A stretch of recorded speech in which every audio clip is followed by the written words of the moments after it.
ElfQuest, Issue 3, The Challenge, Part 3. The joy of discovery quickly fades, for all of Cutter's efforts to reach his weapon end in frustration. Can't grab it, can't fish it out. Come on, Tam, you fool! Think. What? Something tugging at my neck. The lodestone! That'll only work for Skywise. At the same time, This sliver of clear stone will hold the teeth apart. It should work as well as magic. carefully, with infinite patience, Rayek lowers his ingenious grasping tool toward his golden dagger. Gently. Ah! I'd like to see the Wolf Rider figure this out. Rayek emerges to welcome afternoon sunlight, certain of his triumph. What matters the loss of one paltry trial of hand? Leetah knows that wit is better than strength. She will choose me. But the elated hunter's return to his village is marred by an unpleasant surprise. What kept you, oh mighty slayer of toads? Cutter's been back a good while. And when Rayek learns the manner in which Cutter retrieved his sword. Cheat! Deceiver! What proof of wit is it to use a magic stone? I could have used my powers, but I did not. Could have used no magic, Rayek. He thought to use the stone only as a good luck talisman. That its natural power to adhere to metal would work for him was Cutter's accidental discovery. Frustrated beyond anger, Rayek turns to... Leetah, it is not fair.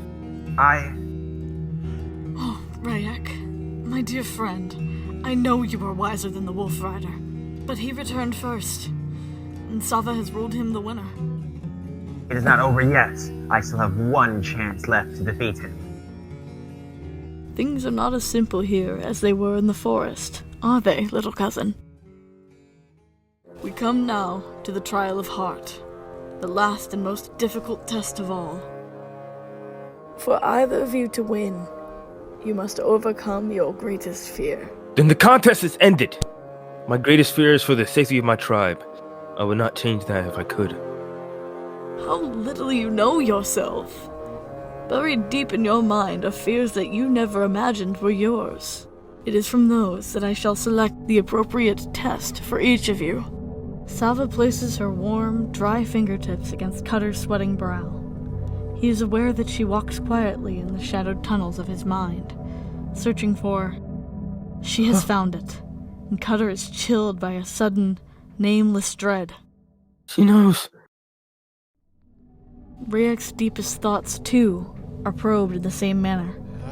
He, too, is left shaken and dazed when the Mother of Memory completes her search. For Cutter's trial, we must go where the carrion birds nest, and where the wind moans sadly, like a beast in pain. To the bridge of destiny, where others in the past have tried to prove their courage. Tried, and failed. Now, Cutter, you must walk to the sun symbol on the far side, touch it, and return, all without aid. That should be easy for you, Cutter. Why, I've seen you walk a tree branch no wider than this without stirring a leaf. But it was never so far to fall, Skywise. Never so far to fall. Give it a try, lad. She's worth it, isn't she?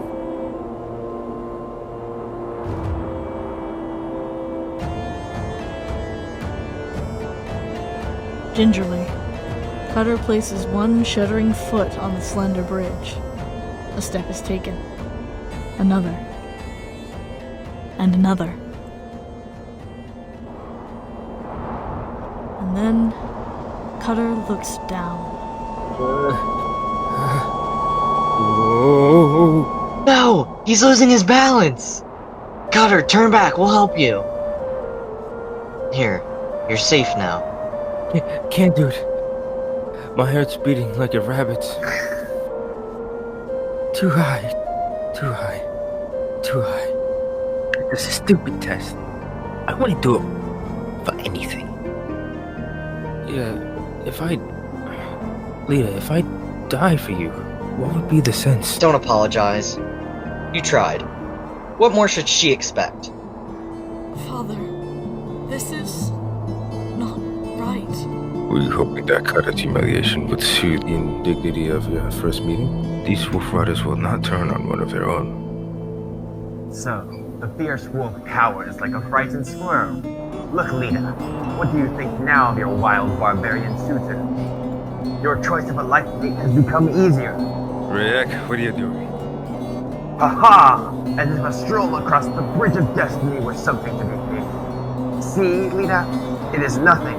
He is a coward to the very heart. The wind! Rayek, be careful! What of it? I know the rocks. They are my second home. Go live in a tree, Wolf Rider. You were not made for life here in Sorrow's End. Rayek! The wind howls like an angry wolf, sweeping in sudden, heavy gusts against the proud figure on the stone bridge, and only a tiny spur of rock, caught by the fingers of one wildly flailing hand, saves him from a swift death. His magic, can't he use it to float himself up? That power is lost! To all of us! Rayek! Oh, Rayek! No. No elf must die. Even if he's my enemy. Before he can think twice, Cutter crawls out onto the bridge, preening a trembling hand toward Rayek's bloody fingers. And as Leetah watches, a name that is not Rayek's springs into her mind. A name she dares not yet voice. Tam.